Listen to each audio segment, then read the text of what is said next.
नमस्कार दोस्तों। 24 अक्टूबर 2022 को दिवाली का त्यौहार मनाया जाने वाला है। जैसे कि हर साल भारतवर्ष में और भारत के अलावा और देशों में भी ये दिवाली का त्यौहार मनाया जाता है।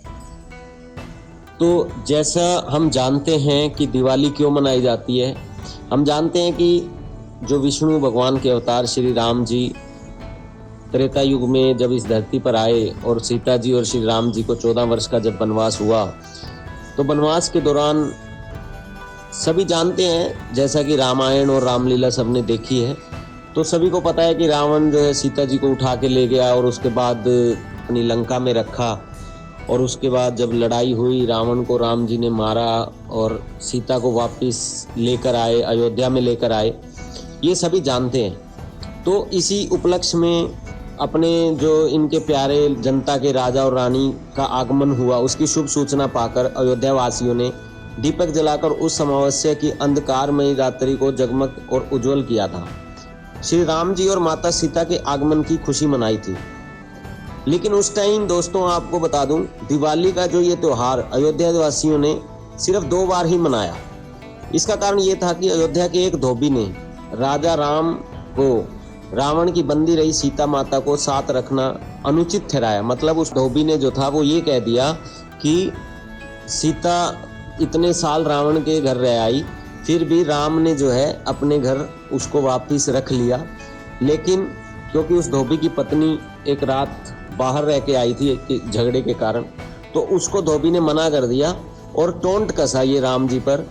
और बाय चांस उस टाइम पर राम जी जो है भेष बदल के लंका अपनी अयोध्या में घूम रहे थे, और घूमते घूमते उन्हें जब ये बात सुनाई दी तो राम जी बड़े इस बात से क्षुब्ध हुए, बड़े दुखी हुए, और उन्होंने घर आके सीता माता जो थी उस टाइम पर गर्भवती थी, लेकिन उन्होंने ये कहा कि मैं जनता की ये बात सुन नहीं सकता, और सीता माता को गर्भावस्था में ही अयोध्या से निकाल दिया। अयोध्यावासी इस घटना से इतने दुखी हो गए कि उसके बाद अयोध्यावासियों ने कभी भी दिवाली का त्यौहार नहीं मनाया। लेकिन लोक वेद को सच मानकर हम जैसे अंध श्रद्धालुओं ने मनमाने रूप से इस त्यौहार को मनाना शुरू कर दिया, जिसका अब न तो कोई महत्व है और ना ही कोई अर्थ।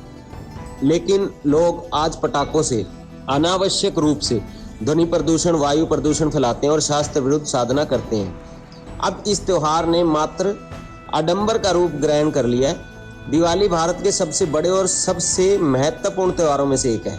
भारतवर्ष में केवल हिंदू ही नहीं बल्कि सिख और जैन धर्म के लोग भी इस त्योहार को मनाते हैं। इन त्योहारों को मनाने के पीछे का जो कारण है वो सिर्फ एक ही है कि जनता को ये लगता है कि इन त्योहारों को मनाने से जो हमारे भगवान हैं, चाहे वो श्री राम जी हैं, चाहे श्री कृष्ण जी हैं, जन्माष्टमी के व्रत रखने से या दीपावली पे लक्ष्मी पूजा करने से सभी को ऐसा महसूस होता है कि ये जो सभी भगवान हैं ये हमसे खुश हो जाएंगे, राजी रहेंगे और हमें खुशियाँ देंगे, हमें सुख मिलेंगे।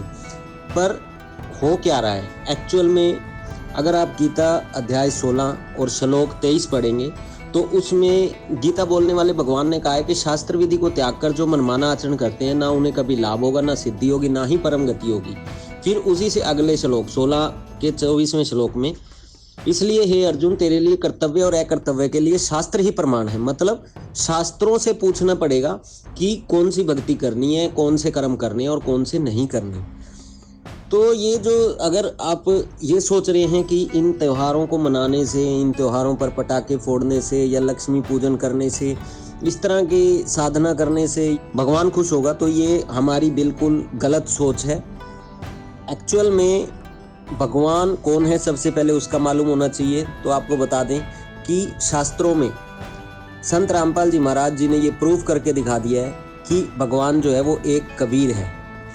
कबीर जी के बारे में चारों वेदों में, 18 पुराणों में, बाइबल में, कुरान शरीफ में, गुरु ग्रंथ साहिब में, और इसके अलावा जितने भी बड़े बड़े संत हुए, चाहे वो संत रविदास जी हैं, संत गरीबदास जी महाराज हैं, गुरु नानक देव जी हैं, और दादू जी हैं, बुल्ले शाह हैं, शेख फरीद हैं, मतलब सभी ग्रंथों में केवल एक ही परमात्मा का वर्णन किया गया है और वो परमात्मा कबीर जी हैं। और उन कबीर जी के द्वारा बताई गई साधना से ही लाभ और सुख मिलेंगे। इन भगवानों की सच्ची भक्ति विधि, सच्चे मंत्र जो हैं वो कबीर साहिब ने बताए। और कबीर साहिब ने ये भी बताया कि अगर आपको भक्ति करनी है तो वो पूर्ण संत के माध्यम से करनी पड़ेगी। आज के दिन पूर्ण संत जो हैं वो संत रामपाल जी महाराज हैं। संत रामपाल जी महाराज जी के द्वारा बताई गई भक्ति विधि से ही आपको सुख मिल सकते हैं, वरना आपको सुख नहीं मिलेंगे, ये 100% श्योर है। तो इसलिए आपको सिर्फ इतना ही बताना चाहेंगे कि अगर आपको सुख चाहिए और इस मनुष्य जन्म के बाद मोक्ष चाहिए तो संत रामपाल जी महाराज जी की लिखी पुस्तक जीने की राह, ज्ञान गंगा, भक्ति से भगवान तक, गीता तेरा ज्ञान अमृत, इन पुस्तकों को पढ़ें, संत रामपाल जी महाराज जी के सत्संगों को देखें और उसके बाद ये निर्णय करें कि पूर्ण परमात्मा कौन है, उसकी भक्ति कैसे करनी है। आपसे एक अनुरोध है कि एक बार मनुष्य जन्म को मेन उद्देश्य जान के या एक बार थोड़ा सा टाइम निकाल के इन सत्संगों को, संत रामपाल जी के या संत रामपाल जी द्वारा लिखित पुस्तकें ज्ञान गंगा या जीने की राह एक बार जरूर पढ़ें और फिर देखें कि क्या आप सही कर रहे हैं या गलत कर रहे हैं। फिर भी अगर आपको लगता है कि आप जो कर रहे हैं वो सही कर रहे हैं तो आप करते रहिए, आपके साथ कोई ज़बरदस्ती नहीं है। लेकिन अगर आपको लगता है कि नहीं, हमारे शास्त्र कुछ और कर रहे हैं और आप जो भक्ति विधि साधना कर रहे हैं वो गलत है, तो फिर गलत रास्ते को छोड़कर सही भक्ति साधना को अपनाएं और संत रामपाल जी महाराज जी के सत्संगों को सुन के उनसे नाम दीक्षा सत भक्ति लेकर अपने जीवन का कल्याण करवाएं और इस जीवन में सुखी जीवन जिएं। साथ ही साथ आगे जो जीवन के बाद मोक्ष है वो मोक्ष का रास्ता संत रामपाल जी महाराज के अलावा कोई नहीं बता सकता, तो अपने मोक्ष का रास्ता भी सही से चुनें। धन्यवाद।